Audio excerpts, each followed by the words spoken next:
Hello students, my name is Rohit Painuly and I am from ICT Virtual Classroom Dehradun. कैसे आप सभी? मेरे ख्याल से बहुत अच्छे होंगे, फिट होंगे, फाइन होंगे। हम बात कर रहे हैं क्लास 12 केमिस्ट्री और पिछले भाग में हमने पहली क्लास की थी केमिस्ट्री की, जिसमें हमने चैप्टर नंबर 2 सॉल्यूशन स्टार्ट किया और समझा बेसिक सॉल्यूशन होते क्या है ना। और कंसंट्रेशन टर्म्स के बारे में हमने सीखा था, कौन कौन सी कंसंट्रेशन टर्म्स हमने पढ़नी है और उनके बारे में समझा कि किस तरीके से हमें वो चीजें देखनी है, कौन वॉल्यूम पे डिपेंड करता है, कौन मास पे डिपेंड करता है और उस वजह से टेम्परेचर इंडिपेंडेंट डिपेंडेंस किस पे होती है, किस पे नहीं होती है। ये बातें हमने की थी, तो वहीं से हम आगे स्टार्ट करेंगे आज का टॉपिक। तो उसी को करने के लिए चलते हैं बच्चों स्मार्ट बोर्ड की तरफ। तो पिछले भाग में हमने देखा था सॉल्यूशन होते क्या है। होमोजेनियस मिक्सचर होते हैं दो या दो से ज्यादा सब्सटेंसेस के, जिनको हम सेपरेट नहीं कर पाते किसी फिजिकल मेथड द्वारा, है ना। और हमने ये बताया था सॉल्यूशन किन चीजों से मिलके बनता है, सॉल्यूट और सॉल्वेंट से मिलके बनता है। जो कम अमाउंट में होता है वो आपका सॉल्यूट कहलाता है, ज्यादा अमाउंट वाला आपका सॉल्वेंट कहलाता है ना। जैसे कि हमने बताया 20% इथेनॉल सॉल्यूशन है, तो 20 ग्राम आपके पास अल्कोहल हो गया, 80 ग्राम वाटर। तो 20 ग्राम आपके पास कम अमाउंट में तो सॉल्यूट कहलाएगा, 80 ग्राम वाटर वो सॉल्वेंट कहलाएगा, है ना। इसी तरीके से हमने बातें समझी थी। कंसंट्रेशन टर्म्स के बारे में जाना, कौन कौन सी कंसंट्रेशन टर्म्स है और हमें पढ़नी है। टेम्परेचर पे कौन डिपेंड करती है ना। टेम्परेचर पे वो डिपेंड करेगी जो वॉल्यूम रिलेटेड होगी, और टेम्परेचर इंडिपेंडेंट कौन होगी, जो मास रिलेटेड होगी, है ना। तो ये सारी कंसंट्रेशन टर्म्स हमने पढ़ी थी। एक एक करके हम सारी कंसंट्रेशन टर्म्स को समझेंगे। तो पहली जो कंसंट्रेशन टर्म्स हमारे पास है, पहली जो कंसंट्रेशन टर्म हमने पढ़नी है वो है, ठीक है। तो पहली जो कंसंट्रेशन टर्म्स हमने पढ़नी है आज की, वो है बच्चों आपके पास mass by mass percentage. Mass by mass percentage,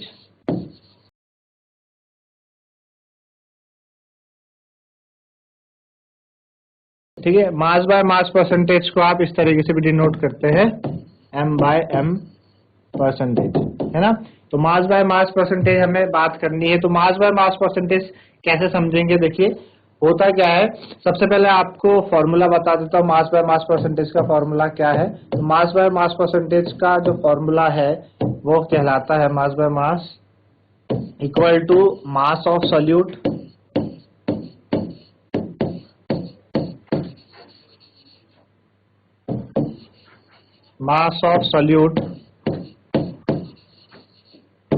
upon mass of solution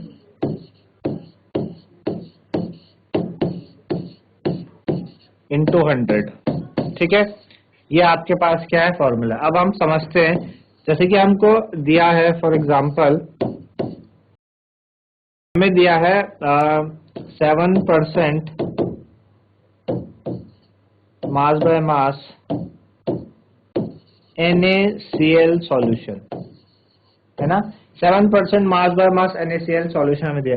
अब कैसे पता लगाएंगे कि क्या बोलना चाह रहा है। देखिए 7% है ना। हर चीज अपने आप में 100% होती है। ऊपर भी मास है, नीचे भी मास है, यानी सॉल्यूट का भी मास और सॉल्यूशन के मास। मास बाय मास का ये तो मतलब हुआ कि सॉल्यूट का मास अपॉन सॉल्यूशन का मास, है ना। तो कहने का मतलब है कि सॉल्यूशन के अंदर क्या है, सॉल्यूट भी होगा, सॉल्वेंट भी होगा, दोनों चीजें होंगी। अब 7% का मतलब हर चीज अपने आप में 100% है। तो 7% NaCl सॉल्यूशन बोल रहा है, यानी आपने NaCl लिया होगा और उसको किसी सॉल्वेंट में डिसॉल्व किया तो जाके आपके पास NaCl सॉल्यूशन तैयार हुआ, है ना। जैसे आपने क्या करा, NaCl को वाटर में डिसॉल्व किया तो NaCl सॉल्यूट हो गया और वाटर सॉल्वेंट हो गया, तब जाके आपके पास 7% NaCl सॉल्यूशन बचा। तो 100 का 7% कितना होता है, 7। अच्छा, ऊपर मास है तो ग्राम हो जाएगा, 7 ग्राम ऑफ NaCl। कहने का मतलब क्या है, 7 gram of NaCl is present, 7 gram of NaCl is present in 100 gram solution. ये मतलब हुआ, है ना। कहने का 7% मास बाय मास का क्या मतलब है कि 7 ग्राम NaCl आपका 100 ग्राम सॉल्यूशन में मौजूद है। तो अगर 7 ग्राम NaCl है तो 93 ग्राम वाटर हो जाएगा। तो ये तो जाके सॉल्यूट प्लस सॉल्वेंट सॉल्यूशन बनाएंगे, 100 ग्राम तैयार करेंगे। क्या हमने चीज सही लिखी? यहाँ पे देख लेते हैं 60% के हिसाब से। मास ऑफ सॉल्यूट कितना? 7 ग्राम अपॉन मास ऑफ सॉल्यूशन 100, ठीक है ना, इंटू 100। देखिए कितना आया, आ गया 100 से 100 कैंसिल हो जाएगा, 7% आ गया, ठीक है ना, आया 7%। इस तरीके से हम बात करते हैं मास बाय मास परसेंटेज की, ठीक है ना। मेरे ख्याल से समझ आ रहा होगा आपको कि मास बाय मास परसेंटेज हम किस तरीके से निकालते हैं, है ना। तो ऐसे इस तरीके से भाई मास बाय मास परसेंटेज हम कैलकुलेट करते हैं, हमें निकाला जाता है, ठीक है ना। चलिए तो एक क्वेश्चन करते हैं इससे रिलेटेड और फिर और देखने की कोशिश करेंगे, ठीक है। जैसे हमें एक क्वेश्चन दिया है, हमें बोला गया है कि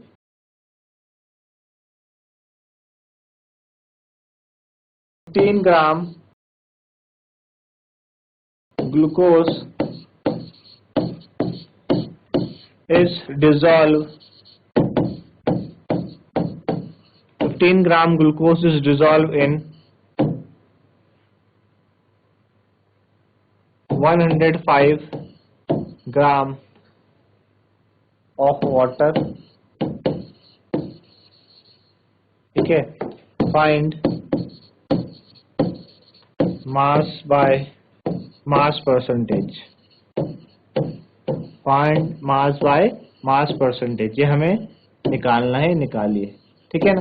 किस तरीके से निकालेंगे हम मास बाय मास परसेंटेज को, है कैसे हम शो करेंगे? देखिए 15 ग्राम ग्लूकोज को हमने डिसॉल्व करा 105 ग्राम वाटर में, यानी ग्लूकोज तो आपके पास सॉल्यूट हो गया और आपके पास 105 ग्राम जो वाटर है वो सॉल्वेंट हो गया। हम दोनों को जब डिसॉल्व करेंगे तो जाके आपके पास सॉल्यूशन तैयार होगा। अब मास बाय मास परसेंटेज में हमने पीछे देखा था मास बाय मास में ऊपर वाला जो मास है सॉल्यूट का, नीचे वाला मास सॉल्यूशन का, तो हमें सॉल्यूशन चाहिए, है ना। हमें क्या चाहिए? मास ऑफ सॉल्यूशन चाहिए। तो मास ऑफ सॉल्यूशन हमारे पास किस तरीके से आ जाएगा? मास ऑफ सॉल्यूशन हमारे पास क्या आएगा? मास ऑफ सॉल्यूट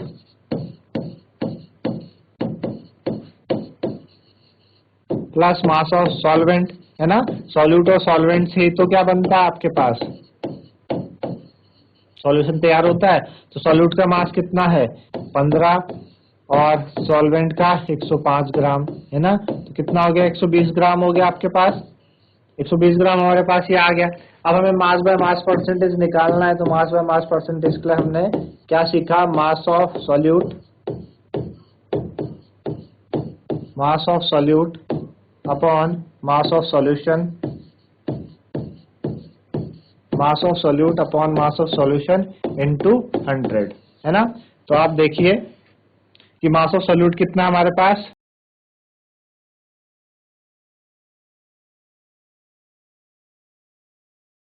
हमारे पास मास ऑफ सॉल्यूट कितना दिया गया हमें मास ऑफ सॉल्यूट दिया है कितना?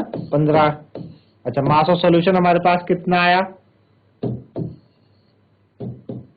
मास ऑफ सॉल्यूशन हमारे पास आया है, मास of solute 15, mass of solution 120, है ना, मल्टीप्लाई बाय 100, ठीक है ना। इतना हो गया। बस इसको सॉल्व कर दीजिए, 1 0 से 1 0 कैंसिल हो जाएगा, ठीक है। और 3 से करेंगे तो 3 4 12, 3 4 12, 3 5 15, है ना। तो 5 मल्टीप्लाई बाय 10 कितना हो गया? 50 डिवाइडेड बाय 4, ठीक है ना। तो 50 डिवाइडेड बाय 4 कितना आ जाएगा आपके पास? 4 1 4, ठीक है ना। 4 1 4 हो गया, 10 बचा, 4 2 8, ठीक है, 2 बचा, पॉइंट लगा 0, 4 5 20, तो 12.5% आपके पास मास बाय मास है। ये तो हमें निकालना था, हमें ये तो मास बाय मास निकालना था। इस तरीके से आप कैलकुलेट कर सकते हैं। तो मेरे ख्याल से समझ में आया होगा। इन दो चीजों का आप नोट डाउन करिए, देन फिर हम आगे बढ़ते हैं।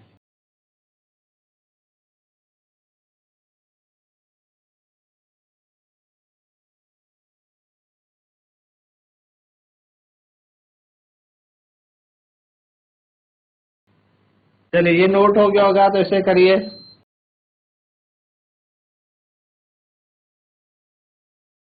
चलिए तो आगे बढ़ते हैं। नेक्स्ट हमारे कंसंट्रेशन टर्म्स क्या है?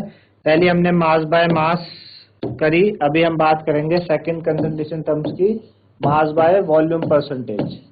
Mass by volume percentage.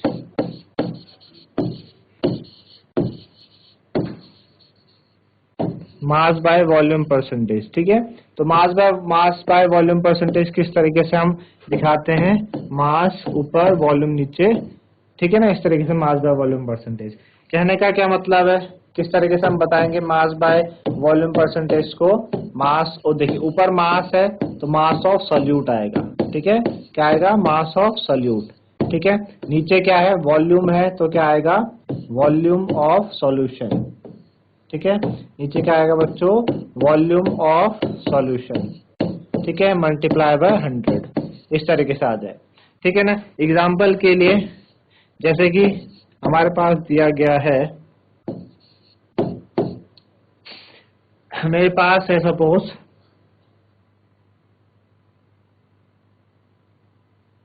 5%, 5%, ठीक है,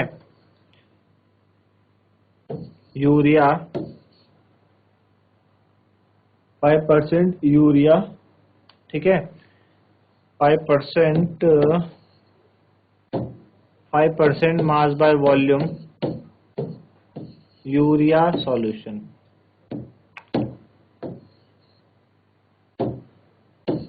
यूरिया सॉल्यूशन, है ना, ये है हमारे पास। 5%, कहने का मतलब है हर चीज अपने आप में 100% हुई, आपको बताया भी। तो 5% मतलब 100 का 5%, 5 ऊपर मास है तो 5 ग्राम आएगा, तो 5 ग्राम यूरिया इज प्रेजेंट, ऊपर नीचे देखिए वॉल्यूम है तो 5 gram urea is present in 100 ml of solution, है ना, आई बात समझ में।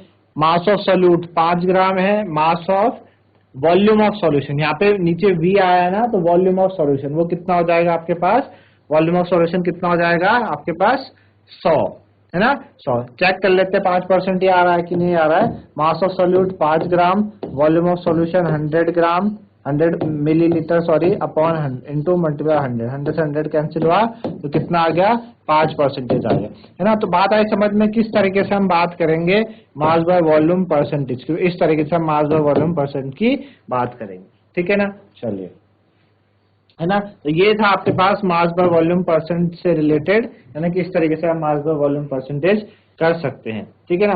अगला जो थर्ड है हमारे पास, थर्ड है हमारे पास क्या, वॉल्यूम बाय वॉल्यूम परसेंटेज, ठीक है।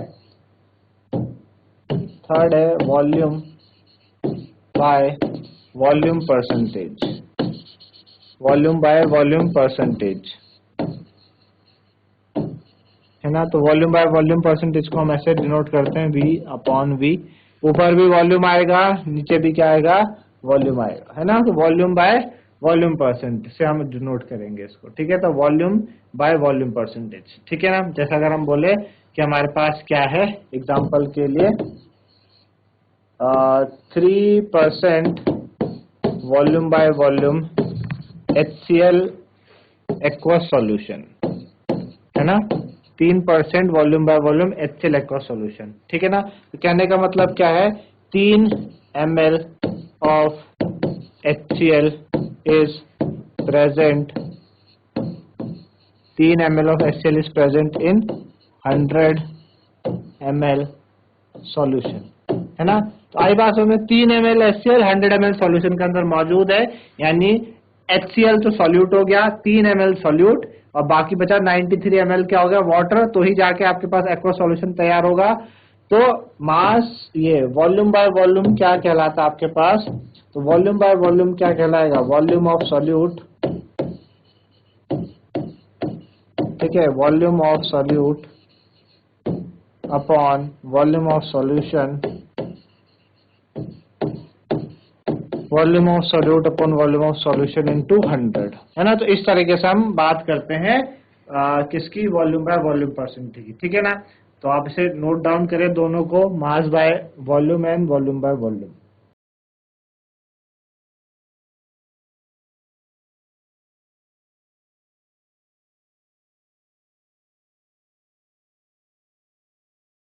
चलिए नोट डाउन करिए इसे।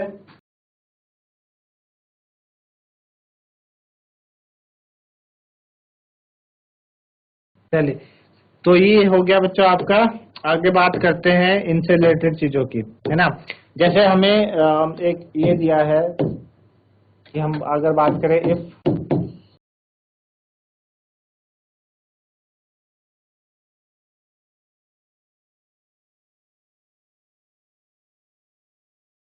10 ग्राम sucrose is 10 gram sucrose is present in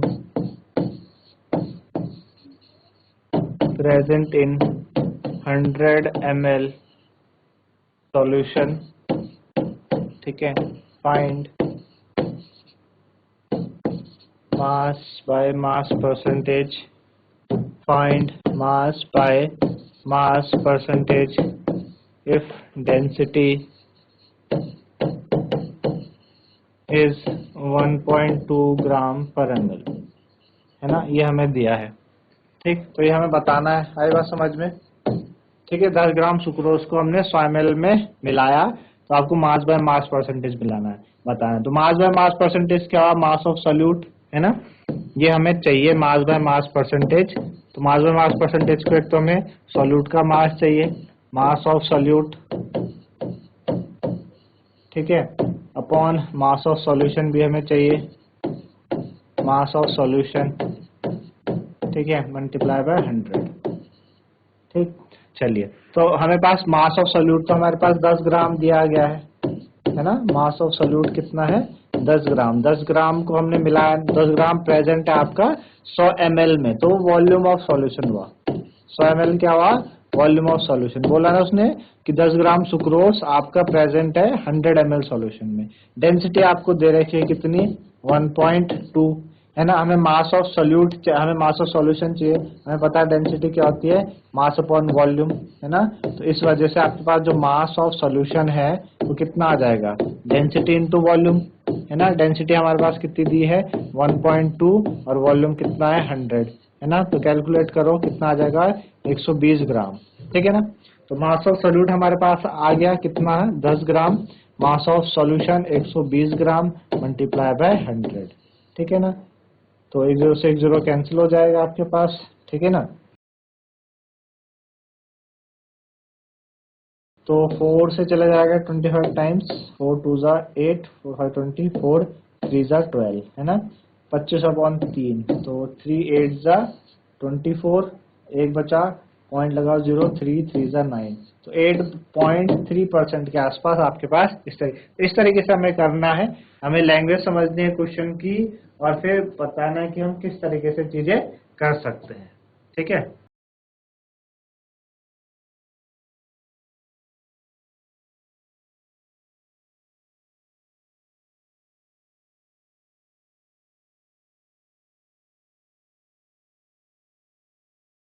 तो इस तरीके से बच्चों आज हमने बात करी कुछ कंसंट्रेशन टर्म्स की, जिसमें हमने मास by mass, volume by volume और मास बाय वॉल्यूम परसेंटेज हमने सीखा। तो आई होप सभी को समझ में आए होंगे। उससे रिलेटेड क्वेश्चन कंसेप्ट आप घर में जाके अच्छे से उनको एक बार रिवाइज कीजिए, ताकि और बेहतर आ सके। तो आज के लिए इतना ही था, धन्यवाद, हैव अ नाइस डे।